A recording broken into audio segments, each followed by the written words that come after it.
नमस्कार दोस्तों, मेरा नाम है नरेश। दोस्तों, आज की वीडियो में आपके लिए एक अच्छी खबर लेके आया हूँ। आपने सुन ही लिया होगा कि सुप्रीम कोर्ट ने एक फ़ैसला दिया है जो पेंशन होती है उसके रिगार्डिंग। आपने सुना होगा कि कई जगह कहा जा रहा है कि पेंशन जो है वो 25,000 होने वाली है या फिर जो पेंशन है वो बहुत गुना बढ़ने वाली है। तो दोस्तों, आज की वीडियो में दो चीज़ें आपको बताऊँगा। नंबर 1 कि जब आप रिटायर होगे तो आपको पता होगा कि आपकी पेंशन कितनी होने वाली है, आपको कितनी पेंशन मिला करेगी। और दूसरा, ये सब चल क्या रहा है, मतलब कौन है जो पेंशन बढ़वा रहा है और इतने गुना पेंशन बढ़ने की जो बात हो रही है वो क्यों हो रही है, इसमें मैं आपको बताऊंगा। अगर आप पेंशन से रिलेटेड और ज़्यादा डीप में जानना चाहते हैं कि होता क्या है, कितनी तनख्वाह कटती है, कौन सा हिस्सा कहाँ जाता है वगैरह वगैरह, उसके लिए ऑलरेडी मैंने बहुत सारी वीडियोज़ बना रखी है। देखिए जो आप देख रहे हैं स्क्रीन पर, तो आप यहाँ पर जाके पेंशन से रिलेटेड खबरें देख सकते हैं। तो आज की वीडियो में सबसे पहले मैं आपको बता दें दोस्तों, यह मुद्दा चल क्या रहा है।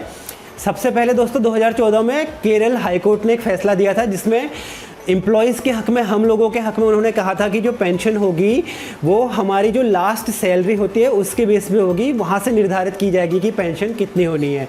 तो जब ये डिसीजन लिया गया था उसके बाद काफ़ी गुना बढ़ जाती है। अगर वो डिसीजन वहीं से अगर मान्य हो जाता तो हमारी जो पेंशन होती है, जो भी लोग रिटायर होते हैं उनकी पेंशन बहुत गुना बढ़ जाती। बट फिर क्या हुआ, फिर जो EPFO है और जो गवर्नमेंट है उन्होंने सुप्रीम कोर्ट में याचिका दायर कर दी इस फैसले के खिलाफ। अल्टीमेटली सुप्रीम कोर्ट ने भी जो केरल हाई कोर्ट है उसी के फैसले को मान्य रखा और एम्प्लॉयज़ के हक़ में डिसीजन लिया।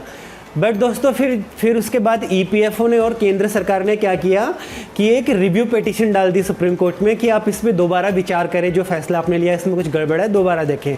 तो अभी 2 साल से इसी पे डिसीजन होना था, जो अभी लास्ट इसी महीने 2-4 दिन पहले इसी पे डिसीजन लिया जा रहा था। तो अभी क्या हुआ है, लेटेस्ट अपडेट ये है कि जो सुप्रीम कोर्ट की 2 जजेस की जो बेंच थी उन्होंने इसको 3 जज के बेंच की तरफ फॉरवर्ड कर दिया है कि अब जो 3 जजों की बेंच है वो बैठ के इस पर डिसीजन लेगी। तो दोस्तों, जो एक्सपर्ट हैं वो यही मान रहे हैं कि चाहे अब इसमें कितना ही और रिव्यू हो जाए, कितना ही सरकार या फिर EPFO और कितना ही इस पर रिव्यू करवा ले, बट अल्टीमेटली होना यही है। थोड़ा देर में होगा बट एम्प्लॉयज़ के हक़ में ही होगा और जो पेंशन है वो काफ़ी गुना बढ़ जाएगी। तो अब इसका कैलकुलेशन आप कैसे करेंगे दोस्तों, बहुत ही सिंपल कर दिया है। जो आपने सुना होगा कि हर किसी की पेंशन 25,000 हो जाएगी, तो बेसिकली ऐसा तो नहीं होगा कि हर किसी की पेंशन 25,000 हो जाएगी। वो एक एग्जाम्पल दिया जा रहा था, उस एग्जाम्पल के अकॉर्डिंग ही कहा जा रहा था कि 25,000 हो जाएगी। बट होना क्या है, आप आसानी से अपनी पेंशन कैलकुलेट कर सकते हैं। तो इसमें क्या है दोस्तों, सिंपल सा फॉर्मूला है कि आपने जितने टाइम सेवा की है, जितने टाइम आपने काम किया है, +2, फिर उसको डिवाइड कर देंगे 70 से, फिर उसको गुणा कर देंगे जितनी आपकी पेंशन होगी लास्ट, जब आप रिटायर हो रहे हो उस टाइम पे जितनी आपकी सैलरी होगी, माफ़ कीजिएगा, जो आपकी सैलरी होगी उससे गुणा कर देंगे तो आपकी पेंशन निकल आएगी। आसानी से मैं समझाता हूँ। जो 25,000 का सिनेरियो आ रहा था वो इस हिसाब से आ रहा था कि मान लीजिए आपने 33 साल काम किया, आइडियली 33 ईयर होती है जो वर्किंग एज होती है, वो 33 ईयर होती है। 33 साल तक नॉर्मली लोग काम करते हैं, फिर 58 साल में या 60 साल में रिटायर हो जाते हैं। तो 33 साल आपने काम किया, +2 हो जाएगा 35, उसको 70 से भाग दे देंगे। 70 से भाग देंगे तो आएगा 1/2, मतलब आधा। तो फिर जब आप रिटायर हो रहे हैं उस टाइम पे जो आपकी सैलरी होगी उसको गुणा कर देंगे तो आपकी जो सैलरी है वो आधी, उसका आधा अमाउंट आएगा जो कि आपको पेंशन मिला करेगा।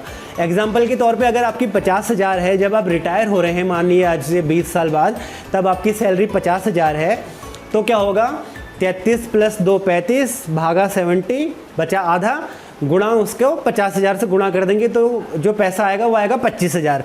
तो ये बस एक एग्जांपल दिया जा रहा था कि 25,000 पेंशन हो जाया करेगी।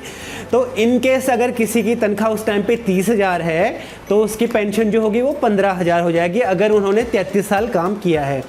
अगर किसी ने 33 साल काम नहीं किया, 20 साल काम किया है, तो फॉर्मूला ऐसा ही होगा, 20 + 2, उसको भाग दे देंगे 70 से, फिर उसको गुणा कर देंगे जो भी उस टाइम पे उनकी सैलरी हुआ करेगी, 30,000 35,000 जितनी भी हुआ करेगी, उससे उसको गुणा कर देंगे। तो बहुत ही आसान है अपनी पेंशन कैलकुलेट करना। जब भी आप रिटायर होते हैं, आप 33 ईयर या जितना भी साल आपने काम किया है, +2, उसको भागा दे देंगे 70 से और गुणा कर देंगे जितनी भी उस टाइम पे आपकी सैलरी होएगी, करंट सैलरी जो उस टाइम पे होएगी रिटायरमेंट के टाइम पे, उससे गुणा कर देंगे तो आपकी पेंशन निकल आएगी। और ये जो पेंशन निकल के आएगी ये यकीनन जो अभी पेंशन मिला करती है उससे बहुत ज़्यादा होगी दोस्तों। तो अब आने वाले टाइम पे दोस्तों हम देख सकते हैं कि जो हमारा पीएफ से जो कंट्रीब्यूशन जाता है पेंशन अकाउंट में, हो सकता है कि अगर सुप्रीम कोर्ट बोल दे जो रिव्यू पिटीशन हो रही है ये अगर एम्प्लॉयज़ के हक में आ जाए तो फिर ईपीएफओ वाले इस जो अमाउंट है इसको सडनली बढ़ा सकते हैं, क्योंकि जब ज़्यादा पैसा ये लोग काटेंगे तभी पेंशन ये लोग ज़्यादा देंगे, अदरवाइज़ ये सुप्रीम कोर्ट में बार बार रिव्यू पिटीशन नहीं दायर करते। ठीक है, तो दोस्तों कुछ भी हो एम्प्लॉयज़ के हक में काफ़ी अच्छा फैसला है। इससे पहले जो लोग रिटायर हो चुके हैं आप उनसे बात करेंगे तो आप देखेंगे कि उनकी पेंशन बहुत कम मिलती है उनको, किसी को 1800, किसी को 2200, किसी को 2700, ज़्यादा 3000। तो अब जो हुआ करेगा उससे जो पेंशन का अमाउंट है वो काफ़ी गुना बढ़ जाया करेगा, 10,000, 20,000, 25,000 जो लास्ट में आपको सैलरी मिला करेगी उसके अकॉर्डिंग आपकी पेंशन निर्धारित होगी। तो उम्मीद करते हैं दोस्तों जल्दी से जल्दी इस पर फैसला आए सुप्रीम कोर्ट से। फैसला तो ऑलरेडी आ चुका है, जो रिव्यू पिटीशन है उसमें जल्दी से फैसला आ जाए और फिर उसके बाद जो लोग जो रिटायर होंगे वो सुखी जीवन अपना आफ्टर रिटायरमेंट जो लाइफ है उसको सुखी बिता पाएंगे।